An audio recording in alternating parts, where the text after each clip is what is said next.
Hello. Hola. Welcome to book club. We are here. Indeed. It is raining, so Oh, we might lose power. might lose power. We did just a moment ago. Yeah. You might hear thunder, lightning. We're gonna You wing won't hear it. the lightning, but you know. Well, according to Liam, you will. Yeah? Yeah. He gets it all backwards. Oh, okay. He told me the other day, I was like, take Muffin out. It's our dog. And he's like, I can't. She might get struck by thunder. And I was like, it doesn't work like that. That's not how that works. Not at all. Poor Muffin. He's like, did you hear the lightning outside? And I was like, you don't, so. You don't. I mean, if it struck close, you would, but it wasn't, so you don't. So, you know. It's close enough, you get a little, you feel it sometimes. That's about it. It needs to be really close Did if you're you? going to feel the Exactly. lightning. Were you one of the people that could feel the earthquake the other day? So, I didn't where I sit in my office, but I was on the phone with Alicia, my boss, and Sarah was in her office, and the door to her office rattled. Which we didn't know at the time what that was. I guess Alicia was like, what is that? And Sarah was like, is somebody at the door? And it wasn't. It was that. We found out it was the earthquake, yeah. So Vicky came in and she's like, did you feel something a few minutes ago? And I was like, no. Yes. She goes, you're like, define feel. Right? What are you feeling? She goes, Depression? I felt like a shaking, Anxiety? but I thought someone hit the pole outside, because that happens. So she said she went to go check and no one hit the pole and she just like shook it off. And then obviously by that point it was all over Facebook that parts of Florida were feeling it. And it was like, oh, okay. And then we looked and we're like, shit, that was all the way in Cuba. Well, my response was, is there going to be a tsunami? That was mine too. Because I've watched a lot of movies about rogue waves and tsunamis. I agree. And luckily there was not. Like, obviously they didn't know that right away. But eventually they were like, there's not a tsunami threat. I'm like, thank God. Because Did you have a plan in place? I feel like I was far enough from the water. My plan was that... What the fuck's my plan? Get on the roof? I mean, that is a good start. How many miles are we out from the water? At least 80, right? I feel like we were good. People in Tampa, not so much. Have you seen any of the movies? Yeah, it never goes that far inland. Well, because the movies aren't that far inland, but I bet if they were, it would. But it doesn't. I mean, in A Day After Tomorrow, they said Florida's gone. Like, that was the one mention that they had in Florida. They're gone. I was like, oh, sad. But it had Jake Gyllenhaal, so I kept watching it. That was Oh, yeah, I did watch that. That's Day After Tomorrow, right? Yeah. Okay, that's what I thought. No. Yeah, with Jack... that is. Yeah, Dennis Quaid. Dennis Quaid? Yeah. And I just watched that a couple Emmy months ago. Rossum? Yeah. For the first time? No. Oh, okay. Like, for the 1,000th time. I used to watch it a lot. I didn't... It's good. I haven't seen it in a while, but it's a good one. It was like my White House Down. Yep. Like, I'd watch it. Like, I watched that. Same. It was Yeah. one of those for me, too, yeah. So. We got off track here. Welcome to book club. We're back. Sorry. So, we skipped last week because we were busy. We had shit to... Okay. There was shit going on. I don't even remember at this point. I wasn't done with the book for last week Oh, yet. yeah, me neither. Because we went to 2 baseball games. Same, yep. Of course, same. I was with you. Oh, yeah. We went to 2 baseball games. We went on that Saturday, and then we turned around and went on Tuesday. Yeah. And so that really cut into a lot of our reading time. It did. Because we go to watch the Rays play at the Trop, and so it is a couple hours there and a couple hours back, and, you know, we had to get there early to meet Brett Phillips. And so, and on Tuesday we got to go in early to watch what was supposed to be batting practice, but only one batter practice. But we got free food, so we sure did. we'll take it. We sure will. But because of that, that put us back a little bit. So we weren't quite done reading the book by Wednesday, and Kayla was dog sitting. That's what was going. I knew there was something else. So there was just a lot going on. Yeah. Haley had extra dance practice because we had her dance recital this past week, and we had 2 shows to do. So it just kind of threw everything off. Yeah. So we decided to finish that book. And the next one. Did you finish it? No, but I've read it before, so okay, I know what happens. Okay, cool. So you're gonna rely on my memory? Okay. Yours is probably still better. It probably is, because now that I've heard how you read, I feel like you read like you binge watch. That's a little bit like that. So we're gonna do 2 book clubs. Yeah. We're first gonna discuss Play Along. Love that book. It's 10, so cute. 10 out of 10. It's 5 so stars. Cute. And then after that, we read the next book in the series, which is the last book in the series, Rewind It Back. So before we start on Rewind It Back, we'll tell you so that you can stop the video and then come back to it when you've read that one. Is there 4 books in this series? I think that's 5, because we don't have Caught Up there. Oh, Caught Up. Okay, yeah. Okay. So, Play Along. We're back with our baseball team. Yeah, well, still with the baseball team. Caught Up is... okay, yeah. It was 2 baseballs back to back. Yeah. So we have baseball still. It is Isaiah, which is Kai's brother, and Kennedy, which is the athletic trainer. Yep. He has been in love with her since the first day he met her. He's ever since he met her, he often flirts with her and is like, "Hey, you gonna give me a chance?" She's been engaged since she started working. She's always there. had a ring on. He realizes about halfway through the season or partway through the season that she's not wearing a ring anymore. So he's like, "This is my chance." And this actually happened in Kai's book, where he's like, "No, I'm a changed man," right? Yes. Partway through the Kai's book, I'm a changed man, because he's trying to seek out Kennedy. Yeah, so Kennedy was kind of in an arranged marriage. Her family has a lot of money, so they kind of want to keep the money with the money and the families, and so ever since she was young, her parents and her ex-fiance's parents were like, those 2 were getting married. Yeah. So she never really had a choice in it. And then we find out, which I think is hilarious, that her stepbrother is Dean, who Isaiah and Kai hate because he was such a dick to them growing up. He was the spoiled rich kid. Yeah. Who always had all of the nice cars, new baseball stuff. Yeah. And he just made fun of Isaiah and Kai because he they would didn't always have much. steal Isaiah's girlfriends. Rude. All of his girlfriends cheated on him with Dean. It's fucked up. So yeah. That is the brother to You're gonna start that over. Kennedy's stepsister, who is now engaged to her ex-fiance. Not only because Team Kennedy. Not only because the ex-fiance, what's his name? Carson? Connor? Something that starts with a C? I think that's not Connor. Oh. She would know that. I mean, it could be. I just didn't put the 2 together. He was cheating on her with the stepsister. And so... we find that out in this book, and I was like, oh! So, because she would never pick a date, she's very standoffish with him, even though they've been engaged for a while, they finally break it off. And she's just really not that heartbroken about it, but she is kind of taken aback that he's going to be with the stepsister. Yeah, so she's still going to put up with him. Because that's gross. And Dean, who is her stepbrother and the brother of this stepsister, is like, yeah, that's gross.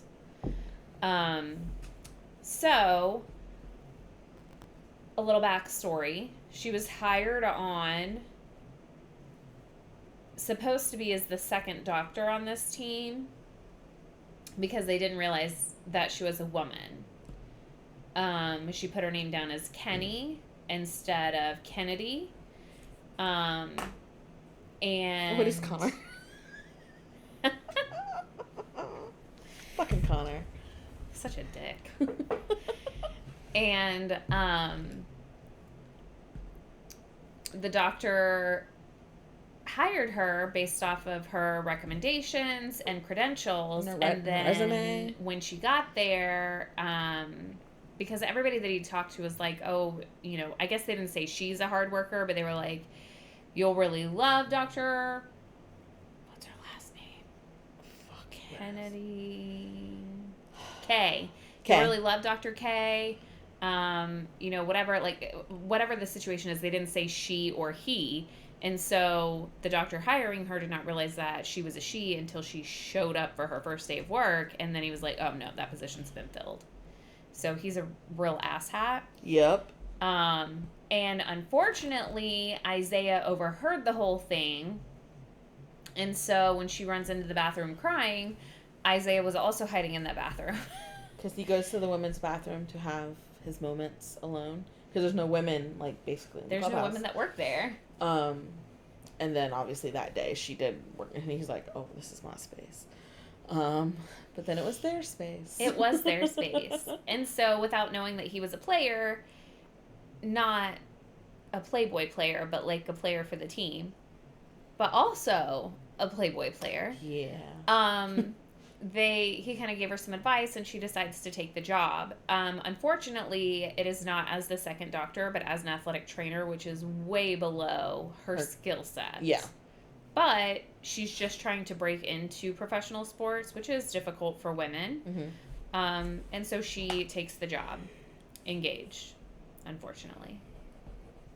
Now, we do know that engagement falls apart. Yeah. And every year before the season, the team takes a bonding trip. Mm-hmm. And while they're out in Vegas, he runs into her at a club.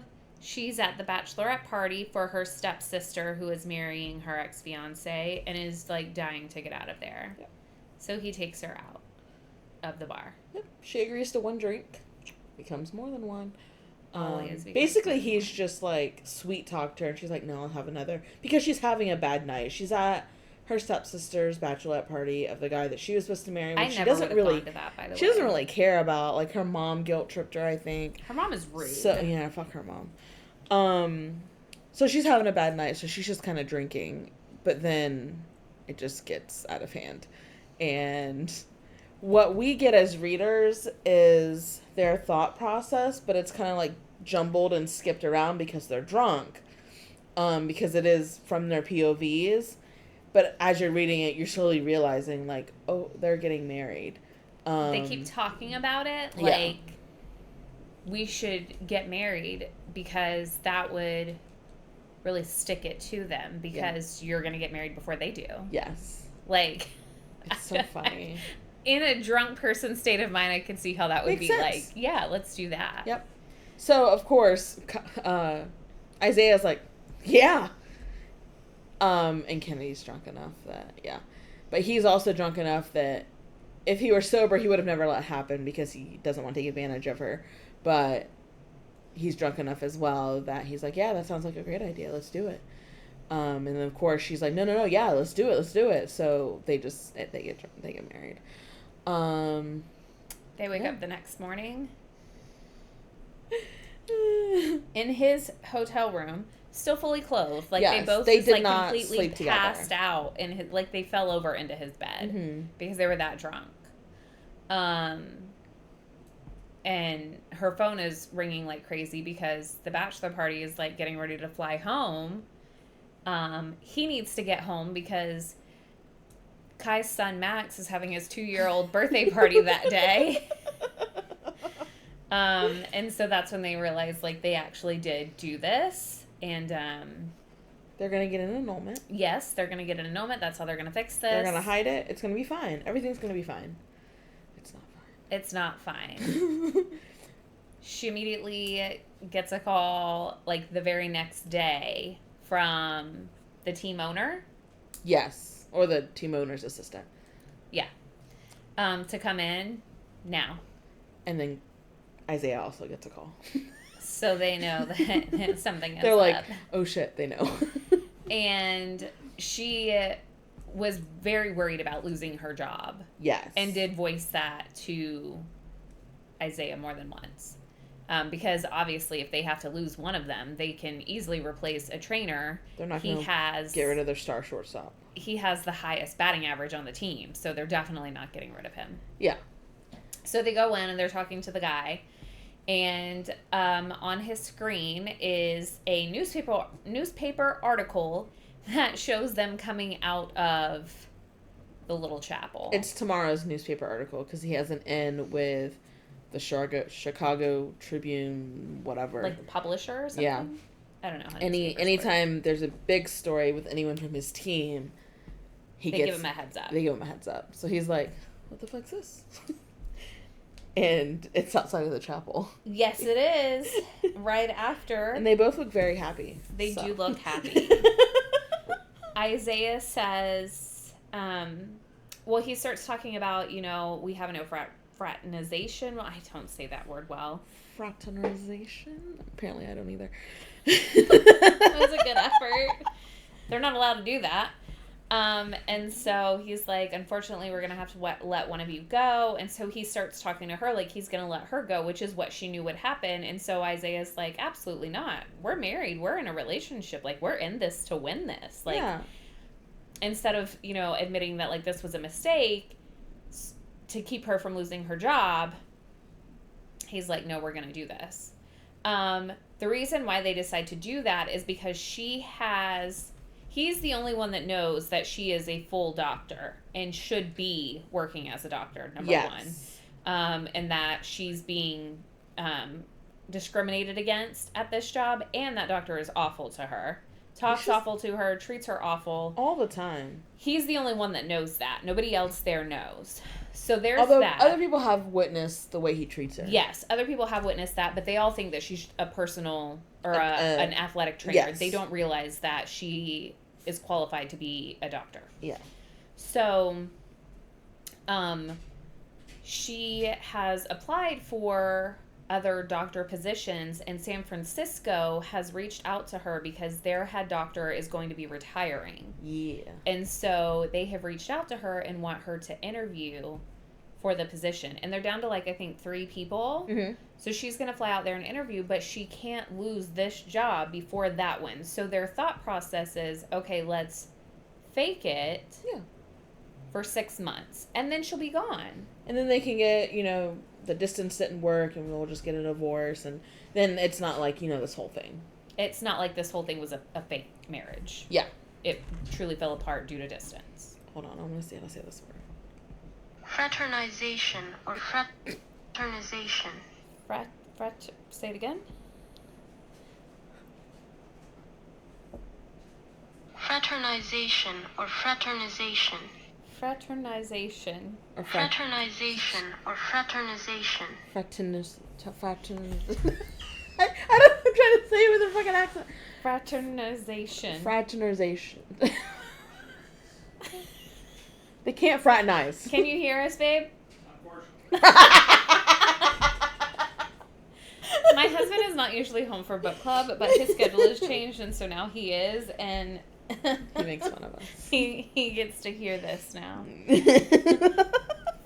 Fraternization. Fraternization. Those letters don't belong. The N is really what throws me, where it goes fraternization. Like, ner. I don't like it. They're not allowed to fraternize. I can say that. I can say that version. Anyway. So, naturally they start falling in love. Because how do you not fall in love with Isaiah? He's already in love with her. There's no issue there. Definitely not. He's just really sweet. And he truly has stopped being like a playboy, so. He is incredibly thoughtful. Yeah. And she has a terrible family. who has never cared about her, never, like, she comes from the rich kind of family to the point that, like, she was sent to boarding schools and raised by nannies and staff in her home. So she doesn't has even know, never like, had human somebody touch. Yeah, she's never had really somebody hug her or weird. love her before. Like, so she was very standoffish with her fiance. Yeah. But she's not standoffish with Isaiah. It's just easy with him. It is easy with him because he's the one. He is. So they fall in love. They do. It's so cute. Isaiah has anxiety about storms because his mother was killed in a car accident in a storm, and so he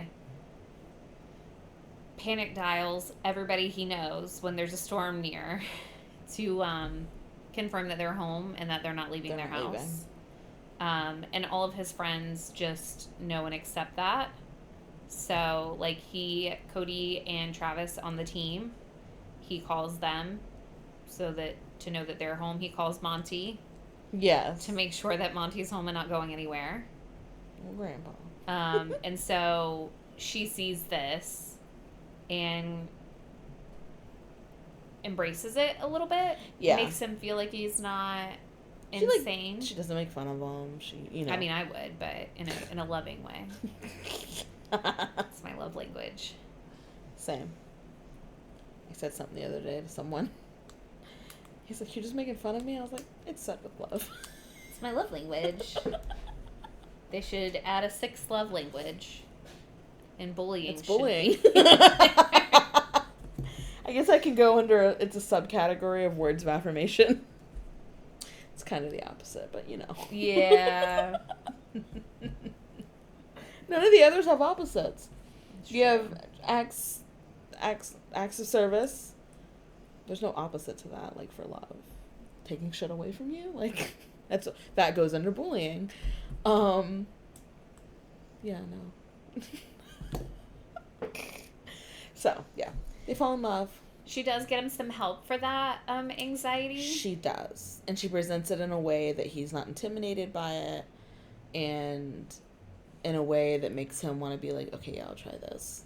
Because she doesn't present it in a way that's intimidating or making fun of him. So, yeah, it's cute.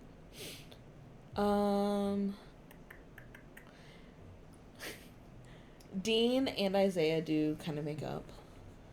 I mean, Dean apologizes because he's a piece of shit. Yeah. So Kai retires in this book.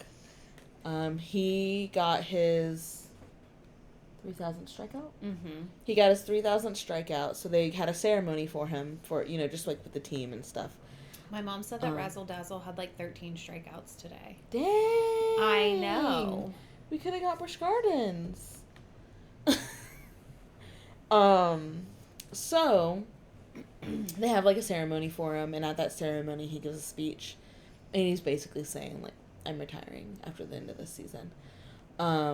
So at that retirement party thing, Kai is speaking with Kennedy, and it comes out that the reason that they both hate Dean so much is because Dean was a dick to them, and the reason that Isaiah is afraid of like commitment and being like, what that person is because he was that person, and then because Dean's stole every girlfriend he had and they cheated on him with Dean, it made him be a player because why? You don't get hurt that way. He doesn't think that he deserves it. So because of that, when they go to Atlanta, that's where Dean plays, Kennedy has like alone brother time with him and apparently cusses his ass out. I really want like an additional chapter that's that of her just laying into him. So he apologizes, and then they become kind of buddies and friends because he sees how well Isaiah treats Kennedy, and he knows that Kennedy deserves that, and all that stuff. So, yeah, it's cute. He does drop a bomb. So Kennedy goes for the interview. Yeah. In San Fran. San Fran. And she comes back and she's like waiting to hear. Well, she gets a phone call and she steps outside to take it, and she comes back in and she's like, I didn't get the job. Which I knew was a lie from the fucking beginning. I did too. So, they kind of just go about living life like she's completely fine. She's going to stay with Isaiah and do whatever. And Isaiah's like, as much as I love having her here and being with her, this is not okay. Like, she's being treated like crap by this doctor. Yeah. You know, this is just not okay. He's really sad that she didn't get the job. He's more heartbroken than she is, kind of thing. Yeah, and she's like, let's just not talk about it. It's fine. Like, it's fine. Well, then... Which is a red flag. In that conversation, Dean tells him that she turned the job down. And he's like, what? And he's like, yeah, she wanted to be with you. So they offered her the job, and she turned it down. Yep. So, in the lack of communication that these books have, Isaiah decides that he's going to do something big. So, he tells his agent to start looking into a trade to San Francisco, because as much as Chicago is his home, it's where his only family member lives, it's where his friends are, he wants to be where she is. And then he brings her divorce papers and tells her that she needs to take the weekend. Yep. And that if she goes to Chicago or to San Fran, he'll go with her if she wants him to. And, you know, whatever. He lets her know that it's all on the table. The decision is up to her. She has to take the time to figure it out. Because she's never had a decision, pretty much. That's what he's like, you've never had a decision. You were told you were going to marry Dean. You were told that you were going to take this position. Connor. Sorry, Connor. How do you keep fucking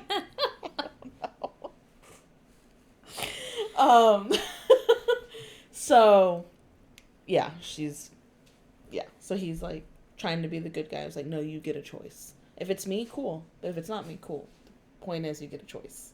So, yeah. But his agent is a douchebag who leaked it to the news, so now he has to go talk to everybody about it because Kai is pissed. His phone's blowing up. He doesn't know what's happening. I think he like gets out of the shower or wakes up or something, and his phone's like going off the hook. And Monty is completely caught off guard. And that's the last thing Isaiah wanted. He, thinks of Monty as like a father figure. So, he goes to Monty's house. And Kai comes over and he explains everything about what's going on with her. And he doesn't tell them about the doctor situation. Like, they know that the doctor treats her like crap, but he doesn't tell them that she's qualified and that she should be in that position or anything like that. Because he feels like that's a secret that she hasn't entrusted him with, and he's just not going to break that promise. But he tells them everything else, and so they get it. And so they're just like, okay, okay. And so they just hang out. He gets to be who he is, because part of Isaiah's identity up to this point is the happy-go-lucky guy. So he feels like even when he's not happy, he has to put on that front that he is. And so in this moment, he just gets to be with people that he cares about and just not put up that act. He can just be. It's cute. So we get through the weekend. Super sad. And homegirl shows up at the stadium, not dressed to work. She marches her ass right up to Isaiah, hands him those divorce papers, and said, I signed them, you need to look at them. And then she walks away because she has a meeting in the owner's office. Now, the owner's granddaughter, Reese, is going to take over next year. So this year, she has been filling in around the field house. Mm-hmm. She's been making decisions and switching things up. She's stuck up for Kennedy several times when the doctor has wanted her to work late or put her in shitty shifts, like as the water girl. Yeah. And she's like, why don't you make the intern do that? We can use her doctor skills. Like, and because he's kissing ass, he's like, yeah, sure. Yes. He's a piece of shit. And so they she had requested a meeting, and so when she gets in there, it's Reese and Monty in there. And so they're like, okay, you wanted to meet, what's going on? And so she basically quits. Yep. She tells them that,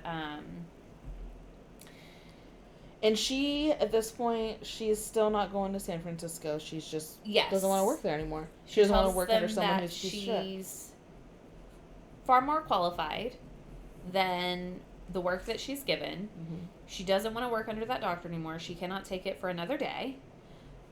She's not going to go to San Francisco, so they don't need to worry about Isaiah transferring or whatever, trading. But that she's just going to find somewhere local to work, like a local college or something, until something else opens up. At any of the other professional teams, yeah. So, they're like, are you done? Because every person on the team submitted a complaint on her behalf. Dr. Douchebag. Against the physician, and he was let go. And they have an opening. And they are aware of her credentials and that she is a doctor and they need a doctor. And so it works out. So she takes that position, but they were like, but we need you to work today because we have a game today and we don't have a doctor on staff. So she's like, yep, I can do that. I can do that for you. She comes out in the hall and there's Isaiah and he hasn't opened the papers yet. And he's like, you signed the papers? And she's like, did you read them? So they go to their little space in the bathroom, the women's bathroom. Their bathroom. And when he opens them finally and looks at them, on the signature line, she'd written, I love you. I love you. And she hadn't said it to that. She hadn't. All that she had said was, I live, laugh, love you. Yes. Oh. He had said to her, I love you. Or, I love you or whatever. Yes. But she hadn't said it. It's just, he actually said it right before she got the call from San Fran to offer her the position. And that's when she knew that she wasn't going to go. Yeah. And so, they live happily ever after. So cute. They get remarried. Like, they have an actual wedding, but they go back to Vegas and do it in the same chapel. It's so cute. And that's that. They're not sure if they're going to have kids or not. Based on the lifestyle that they lead. They're both on the road. They get to travel together. And so... I was waiting. So they did it in their bathroom one point. During Kai's ceremony. I was waiting, because the reason it's their bathroom is because obviously she's a woman. He's always gone in there because there's no women working on staff. I was waiting for Reese, who is the owner's granddaughter, to walk in during that. I was like, oh, Reese is going to walk in on him. She never did, but I totally expected it to happen. Until the very end of the book. Yeah. So, and they weren't doing it then. They were just kind of talking. But yeah, they're super cute. It is a super cute book. I really enjoyed this book. I really liked them. So, after that one, we get Rio. So let's play along. So, if you did not move on to the next book, we're so sorry. Go ahead and stop the video. Come back to us. Rio. After you've read, rewind it back. Yeah. So we're excited to talk about Rio's story now. Rio's adorable. I loved his character, but I like his, we got to really know him, I guess. Yeah, we did. Yeah. So we have Rio and Hallie, Hallie. Rio has always said in all these books, I'm the only one single. You learn in this book that he has been chasing after what he felt with Hallie. Hallie was the girl next door. She moved in when he was 11. 11 or 12. I think he was 12 and she was 11. Yeah, so that's his girl next door. And they were friends for a while, and then they started to fall in love, and they did fall in love. And then they were dating, and then something happened between them that you don't find out until 75% way through the book. It's really fucking annoying. So they obviously split apart, and they've been apart for these past 6 years. Hallie. The split was not good either. No, yeah, it was bad stuff happened, and he left. So they're from Boston. Yeah. And he left, got drafted to Chicago, and left, and never spoke to her again. Yeah. like, ghosted her completely. We know that Hallie is an interior designer, or she's trying to be an interior designer. She's gone to school for it. She's in an internship right She now. is. And she did Rio's neighbor's house, and Rio, like, gets to go over there, not knowing who she is, who the intern designer was yet. He spent the summer in Boston when all of that was happening. And he's like, oh my gosh, it's really great work, like, I think, because he's eventually going to sell, so he's like, oh, I need to, like, spruce up my place before I sell. Give me your contact information. So he does, and he contacts the firm, the interior designer firm or whatever, and requests the designer that did Rin's house, and not knowing it's Hallie. And then, when did they first run into each other? When she moves in next door? At the hockey game. Oh, yeah. Her boss sets her up with one of the other intern designers, I think, or a client of his. Oh, a client. Okay. So she goes on a date with him, and he wouldn't tell her where they were going. He just told her to dress warm. Turns out they were going to sit in the very front row up against the glass at a hockey game.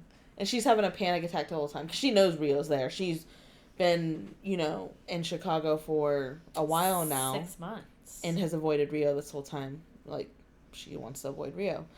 So she's freaking out the whole time she's there. And then, right as she realizes the guy is married, she goes to stand up and leave. And Rio checks someone into the glass and looks up, and they make eye contact.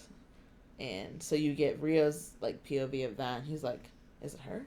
I swear I've been seeing her everywhere, but is it her? And he's like, that's her. But then he looks away and then comes back and she's gone because she's left because homeboy's married. So yeah. And then I think they see each other again. She's moving in with Ren because they became friends while she was helping design her house. And she let her know that she was hard up for money. So she said, I have a spare room, just move in. I'm just here she's like in graduate school.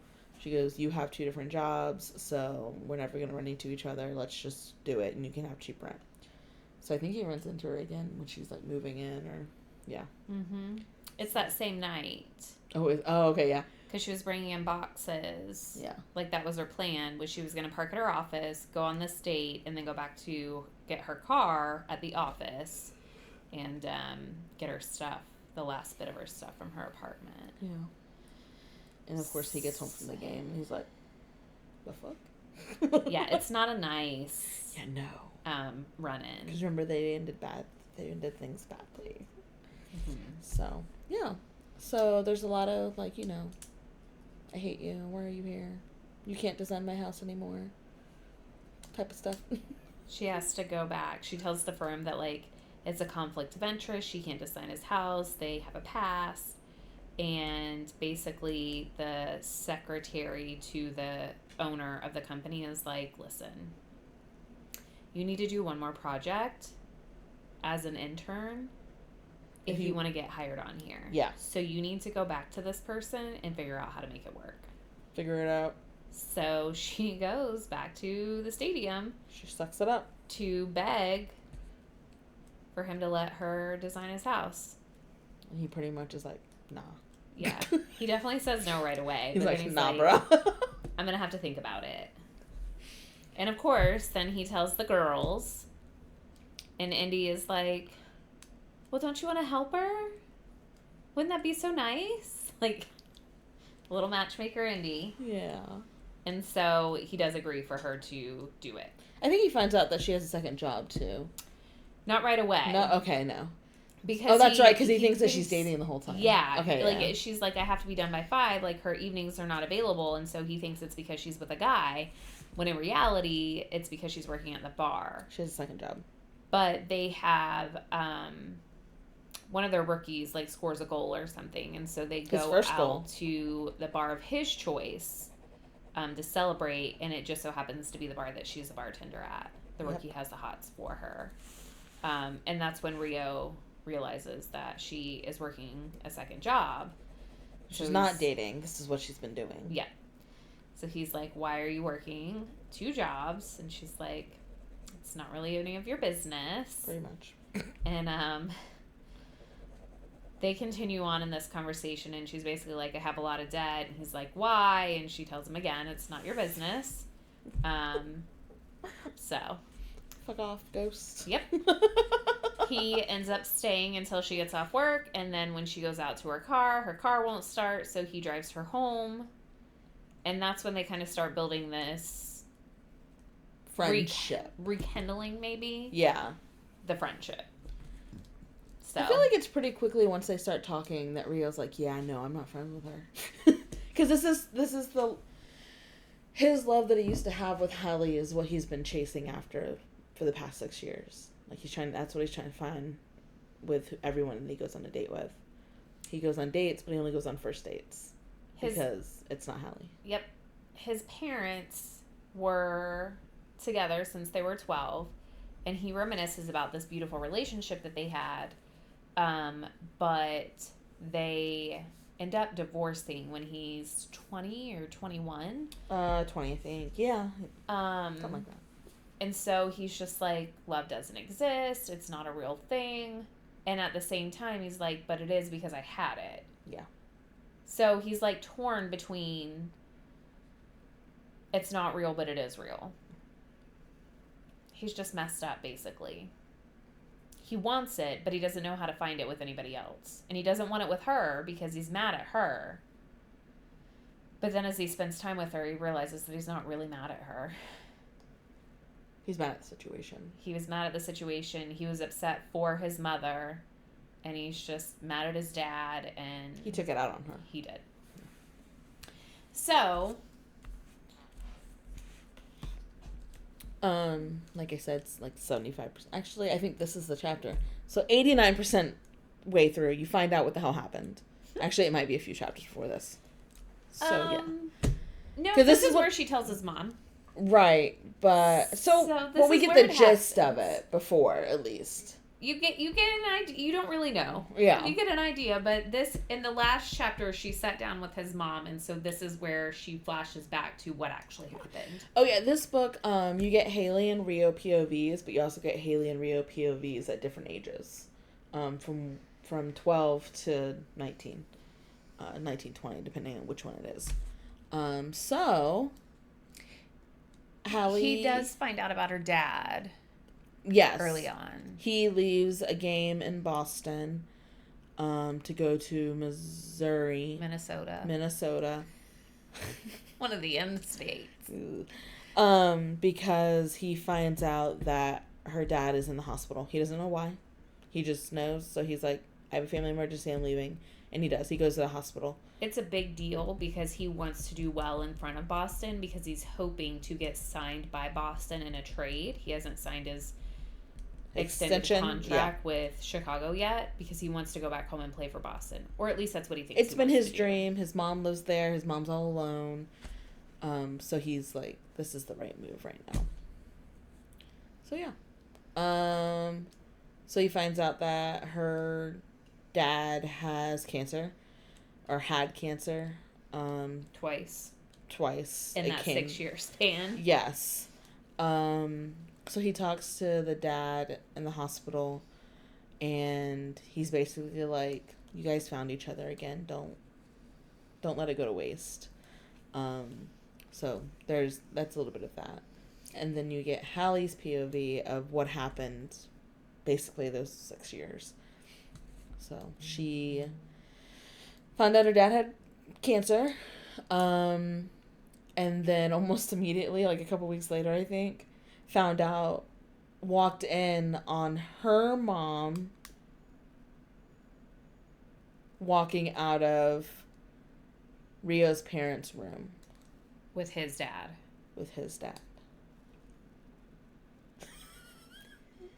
So, she is basically like, what the fuck? Mom, that's your best friend. Dad has cancer. The fuck? And her mom tells her, well, you can't tell your dad because he has cancer and he's sick, and this will just make it worse, so you can't tell him. So for, I think, only a couple of days, she's, like, fighting with, I need to tell them, but she's also processing, like, my dad has cancer, my mom's a piece of shit, what the fuck? There's no way I'm going to be able to leave with Rio. Yes, because at that point they had decided that wherever she had told Rio, wherever you go, I go. Wherever you know, if you get drafted, because he had gone into the draft, I'm going with you. So she had come to terms with all of this, but then we find out that whenever Rio's mom and Rio find out, the mom, I'm assuming, it doesn't really say, basically said, well, Hallie knew. So they're mad at Hallie because you knew, you're taking her side, you're protecting her. How could you? And Rio kicks her out of the house and basically never talks to her again from that point forward. He gets drafted, goes to Chicago. But they have no clue, or at least Rio, I don't know if mom knew, that Hallie's dad has cancer. So it all happened very quick. And then, yeah. So Rio finds out when he goes to see her dad in the hospital and check on her. The dad ended up being okay. Yes. It wasn't a relapse or anything like that. But he then finds out everything that happened. And he finds out when the dad was diagnosed, and the timeline. Mm-hmm. And the fact that she was basically left all alone to deal with this. Obviously, her dad and her mom are not together, and they don't really have anything to do with her mom. And her brother was off living his life. And so for 6 years, she was left to deal with this. And the pieces just start to fall together for him. This is the reason why she's in debt. Her dad doesn't know it, but he put the pieces together and was like, there wasn't a trial, was there? There wasn't her a dad stipend, thinks was that there? there was a trial for him to get into that covered the medical cost and a caregiver stipend that they received that covered like their housing and, you know, stuff like that. And she lied and took out loans. She just took out loans that she's just, you know, barely surviving, paying those back. She's like, I want my dad to live, so here we go. You have to do what you have to do. And she said at one point she was doing really good and like paying things down and whatever, and then he relapsed. And so she had to stop doing what she was doing and go back to taking care of him. And so then the debt piled back up, and now this is just where she's at, and she's kind of stuck, but she's just dealing with it. She's hoping to get on with that designing firm. Yeah. Because the salary for designers is significantly more than what she's making as an intern, and, you know, then that'll help her. Rio goes through a huge issue with guilt because he left her when she needed him most. Yeah. And he really didn't have a good reason to leave her, but he didn't listen to her to hear any part of it. Yeah. So while his heart was breaking over his parents, her heart was breaking over her parents and her dad almost dying. Yeah. So, and Rio left her. Like, she was just, her whole life fell apart. So, Rio ends up paying off her debt, and it pisses her off, and he buys her a car. But this is after they had told each other that they do love each other and they wanted to give this thing a go. And she's like, why'd you pay for it? He goes, well, I was going to do it like 2 weeks ago when I first found out, but I didn't want that. I didn't want that to have any meaning on, you know, how you felt about me. But then you said you love me, so I just kind of picked it up. He was like, if we were to have been together, I would have paid for it. Yeah. So we are together now. Let me pay for it. Yeah. It didn't go easily. Like, she didn't give in easily, but he did finally talk her into quitting her second job. He did. So, the renovations went really well on his home. And so the firm is saying it looks like she's going to be a shoo-in as far as the position goes. And Rio's agent was invited to sit with the Boston management whenever they came to Chicago for them to play Boston, because he missed the game at Boston, but then Boston comes to Chicago. His agent was asked to sit in their box with them. Which was a big deal because they are trying to make room on their roster to sign him. They aren't re-signing another defenseman, so they have the money now. He finally talks to his friends about it because he has not, even though they all know that he didn't sign his extension contract, they haven't talked about it. And his friends are good, of course. They're like telling him, you have to do what you have to do. You have to do what's best for you and your family. But Hallie is just now getting into this dream job that she has. So their plan is that Hallie would stay in Chicago and work there, and he would be in Boston, and, they would go back and forth to visit. The issue is his mom is not happy that he's talking to Hallie again. She feels betrayed by her. Mm-hmm. Won't hear any other side of the story. And it is really weighing on Rio, which is upsetting for Hallie. She doesn't like to see him like that. Well, that's his mom. And So she's she like, knows. how am I ever going to come to Boston and visit you Yeah. if we can't even be in the same room together? So, She goes and honks to mom. the weekend of her birthday, Birthdays are a big thing for them. It's super cute. she flies out to Boston while he is in Montreal for a game, to talk to his mom to try and clear this up. And I think it went better than expected. I think she says, this is like Hallie's inner monologue, and she's like, her mom is just as intimidating as I remember, but ultimately she is an Italian woman, and while she has strong feelings towards people one way or another, she's still a caregiver. So when Hallie says, I just want to explain myself, and if you don't want to hear me out, I've written a letter. Which one do you want? And her mom's like, you can come in. So basically they sit down and she gives her a chance to talk, and then obviously when she... Which hasn't happened yet. She has not been willing to hear any side of the story other than her husband cheated with her best friend, and this girl that she has loved her, As a almost daughter, her like a whole daughter, life and spent so much time with and trusted, knew and didn't tell her. Yeah. That's the bottom line, and that's all she knows and all she's willing to know. Yeah. So I think part of that, please hear me out, was I love Rio and I can't be a part of his life if we're not going to get along type thing, pretty much. So her mom hears her out. And that is there where they find out that Hallie, so she thought Hallie took her mom's side and was protecting her. It was there that they find out that Hallie was not protecting her mom. Hallie was actually really pissed off at her mom. She says she was trying to protect her dad. She was trying to protect her dad because that's what her mom told her. Like, don't tell him because he'll get sicker or this is going to be worse for him. So her mom, or Rio's mom, it's at that point that they all realize that they were all on the same side of things. They all were really pissed at her mom and Rio's dad. No one was taking their side. No one was worried about them or their feelings. It was all, my dad's sick, you're heartbroken, my dad's heartbroken. Like, so they realized, like, we're on the same side here. And we haven't talked for 6 years, but we all felt the same way about the situation. And they also find out Hallie hasn't talked to her mom since then. So, and still doesn't talk to her mom. So her mom, Rio's mom, forgives her. Or realizes the situation. There was nothing to forgive. But, yeah. It's a beautiful conversation. Yeah. Rio was planning to, so her birthday was on a Saturday. She flew out Friday with plans to fly back Saturday morning so that she would be home before he got home. Because his plane isn't supposed to come back until Saturday night around like midnight-ish. Something like that, yeah. But, being the sweetheart that he is, catches a commercial flight. He didn't want to miss her birthday. On Friday.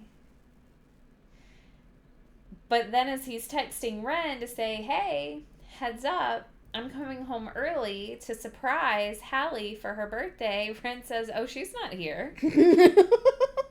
And he says, what? So then he starts psycho calling because he doesn't know where she is.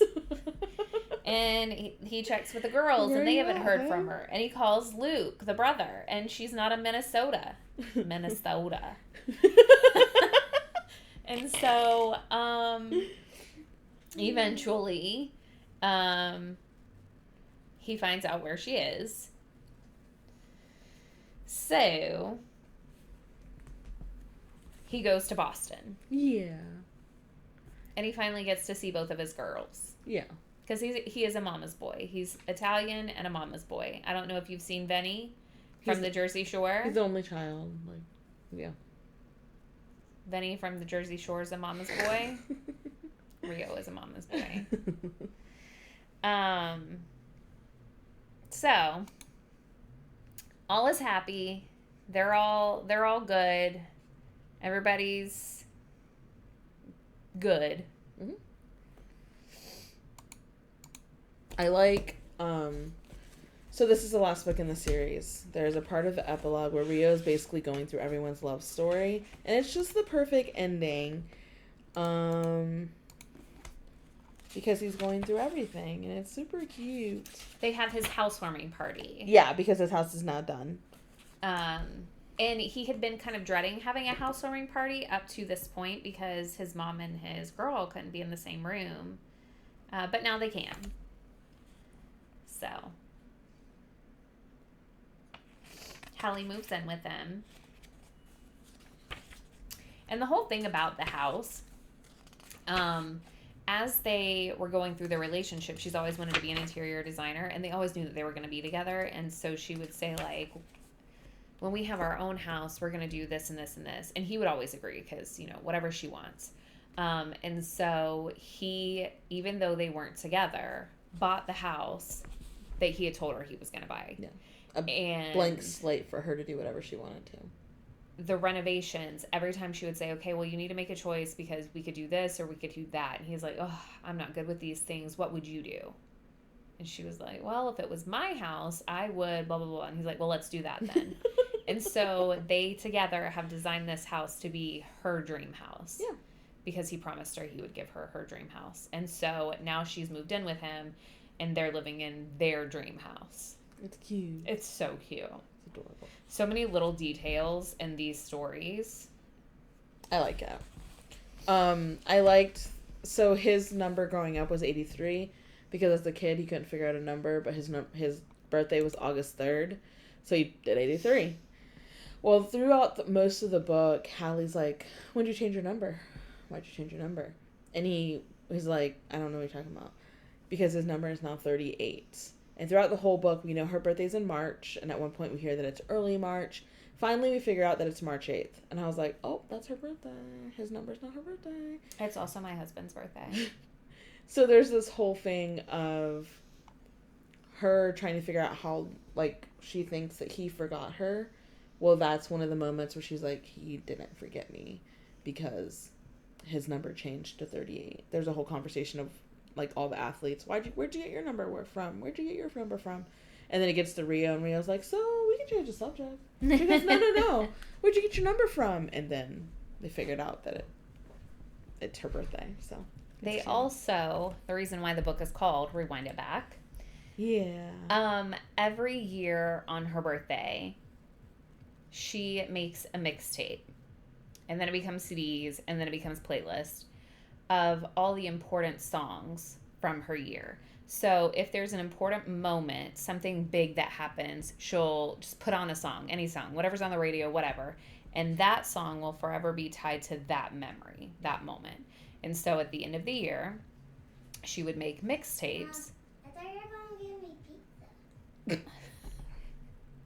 I don't remember that conversation, Haley, but Poppy I will told get you back. he'd get you pizza, so you should go talk to him. He's probably asleep. Never mind. I will get back to you in just a minute, okay? Okay. I thought you were going to tell me you got me pizza. Anyway, so on her birthday, she would make a mixtape of all of those songs so that she could rewind it back and relive all of her Best memories from that best year. memories. It's so cute. On the birthday where they start really making that big connection because they're crushing on each other, I think it's like her 12th or 13th birthday, she gives him a copy of it because she already has one, a couple actually, in case the tape gets eaten by the tape player. Mm-hmm. And so he says, can we listen to it together? So he comes into her room and lays down, because they always sit on the roof together. Their house is connected by a roof, and so they sit on a roof together. He comes into her room and lays on her floor, and she tells him what each song is. And so they continue to do that throughout their entire relationship. And so he always says that her birthday is his favorite day because he gets a new playlist or a new CD or new whatever. And he's kept them all these years. Yeah, she found them. Even when he was mad at her, he kept them all these He did years. find them, so, yeah, it's adorable. And that's why it's called Rewind It Back. Yeah. So at the end of the epilogue, he says, I spent years complaining about being the single one of the group, the odd man out. But even though I was the last one, how lucky am I that I got a front row seat to watch each of my best friends fall in love. I watched Xander strip the facade he wore for so long to allow the flight attendant on his team's plane to see the real him. I watched Stevie learn to love herself the way the arrogant hockey player who followed her everywhere loves her, the way we all do. I watched Indy come out of a relationship she wasn't meant for and learn to be loved in a new, quieter way. I watched Ryan allow someone in his home and his heart after shutting everyone else out for so long, only for the brightest ray of sunshine to move in and light every dark space she could touch.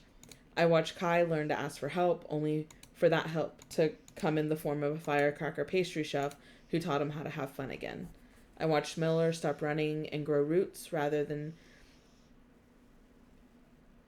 and grow deeper roots than she ever thought she could by falling in love with a single dad and his little boy. I watched Kennedy learn how to love and be loved thanks to her husband, who refused to go a day without showing her it. I watched Isaiah persist in showing his wife exactly who he was behind the smile, all while keeping his heart open for the only woman he wanted to have it. I watched Hallie with so much goddamn pride as her heart softened again. She forgave me while I was also continuing to stand up for herself along the way. Whatever. And I found love because it was always out there, waiting for me, even when I questioned its existence. In fact, I found it right next door, where it had always been. I feel so incredibly blessed that I get to go through life with these 9 people. Besides Indy, we're all a bunch of transplants from other places who found a home in the Windy City, with each other. I'll speak for all 10 of us when I say there's nowhere else we'd rather be. And that's the end of the Windy City series. It's so cute. It's such a cute ending. It is a cute ending. Obviously, he chooses to stay in Chicago and not sign with Boston. And they live happily ever after. That's so cute. So, she does say at the end, I think there are 2 more people who need a happily ever after. Turn the page to find out my next book of the Windy City series spin-off. In her own league. This one caught me off guard. I did not realize who the 2 main characters were. It's Reese, the granddaughter. Kind of figured that one when it was in her own league. The male main character is Monty. What? Hot dad. Hot grandpa. He's a grandpa. Hot baseball daddy. Because it's Miller's dad who is the baseball coach. It threw me off. This came out in March of this year. So. They're doing all kinds of events for it too. Like all kinds of stuff at baseball games and everything. So Detroit is holding a game in August where you go and you can get that, like your ticket. If you buy the special ticket, you can get that book. And she'll be there. And the tote and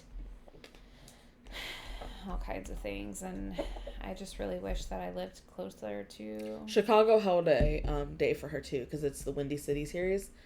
I think it was the White Sox held a book day for her too.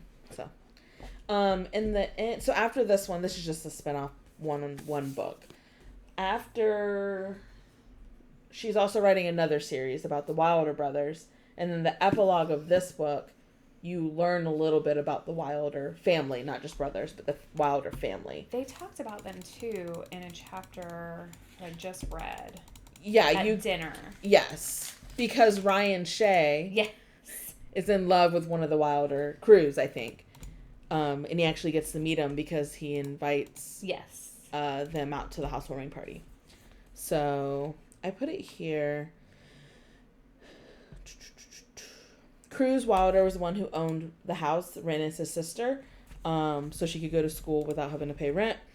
The Wilder family is West Coast sports royalty, which is why I was confused if the book was going to be about them, because it says the North Carolina. Where did you get North Carolina from? I showed it to you. I sent you a screenshot of it. Oh, that's right. For the book. Yeah. Okay, yeah. Let me read that so I can find it. Exactly what it said. She sent me a blurb of, like, what these books... Because it doesn't come out till next year, right? Right. Yeah. I love that you're going to scroll back that far instead of just going to media and pulling up. There. It's just cardinal rule. Oh. See, I Okay. did have to scroll. Let me just go to Amazon. It's called Cardinal Rule. We're very excited. It's a North Carolina fam, the Wilder family. And I said, yeah, they talk about it at the end of the book. But they're called West Coast royalty. I think she's making sense. Because she's from California. Yeah, that's the West Coast. Right. So but when you said North Carolina, I was confused. I'm telling you. It gives a little blurb of here of each of them real quick. So that's what I'm trying to find. Because it's a small... It talks about each brother. Or each of them. Oh, it says Northern California. I was like, North Carolina, I don't understand. I told you. They're from California.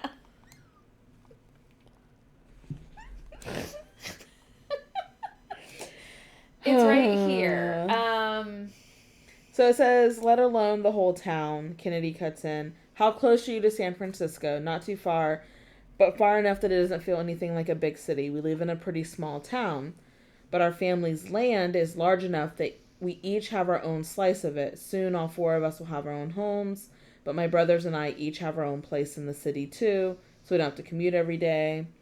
I thought there was a part where she, like, named each of the brothers. That's what I'm trying to figure out. So they said Cruz Wilder is basketball's Ryan Shea, but Yes. for the other side. And then the oldest Wilder is going to be inducted into the NFL Hall of Fame one day, and the youngest brother was the MLB Rookie of the Year a few years back. Oh, there you go. So That's what I was looking for. Easton Wilder is the baseball player. I don't guess it gives us the football player's name. Cruz Wilder is the basketball player. That's the next series that's coming out next year that we'll probably read. But Ryan Shea was like, you've been living next door to Cruz Wilder's sister and you didn't say anything. He was having a fanboy moment. It was super cute. So yeah, we're gonna read this one. We'll figure out what we're gonna read after this one. And we'll let you know. But we're done with the Windy City series, and we're doing a spinoff. I'm a little sad that it's over, and that's my second read through. They're super cute books. I really enjoyed them. They're super easy to read too. Oh yeah, Like they just flow so nicely. She does such a great job. she does. And the second Audible person said Liz Tomforde, so I wonder if it is Tomforde. I don't want to say it like that. Okay. So, We're gonna read this one. It's actually, I think, smaller than Rewind It Back. is Yeah, it? it's about the same size. Yeah, it's slightly smaller. So, it is